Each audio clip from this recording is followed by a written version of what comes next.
Friends ఇప్పుడే భక్తుడు దేవుడు తోడ్పాటిది ప్లేస్ మారిపోయిన తర్వాత ఒకరి కష్టాలు ఒకరు మొదలయ్యి తర్వాత ఏమైందంటే చిన్నగా రియలైజేషన్ అయ్యి నువ్వు స్కూల్ కు వెళ్ళు నేను ఇంట్లో పనులు నేను చేస్తా అని అనుకుంటారు ఒకరు వీడు పిల్లవాడు తాళం దాచిపెడతాడు అనమాట.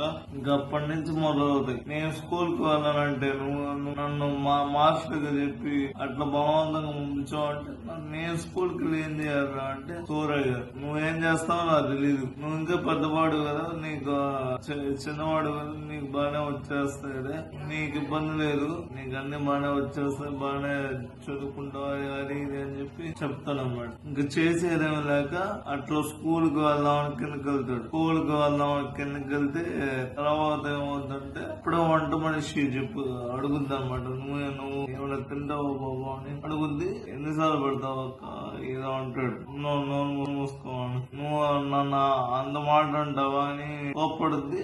ఒక దెబ్బ కొడుతుంది అనమాట. చిన్నప్పటి నుంచి ఒక బ్యాచ్ ఉంటుంది కదా, పెంచిన చేత్తో కోప్పడుద్ది అనమాట. ఇంట్లో పని గడి చెప్పినా నమ్మడు నేను సూరయ్యనని. అలా ఆ రోజు గడిచిపోతే పిల్లోడి కొడుకు మెత్తగా ఉంటది, దూదిలా ఉంటది, బాగా నెల వచ్చేస్తుంది. నాన్న మంచం గట్టిగా ఓ చెక్క మంచం అట్లా ఉంటది. ఏం చేస్తున్నావు నిద్ర రాదు. సో పిల్లోడి కష్టాలు నాన్న కష్టాలు నాన్నవి ఏం చేద్దాం, ఏం జరుగుతుందో నెక్స్ట్ పార్ట్ లో చూద్దాం.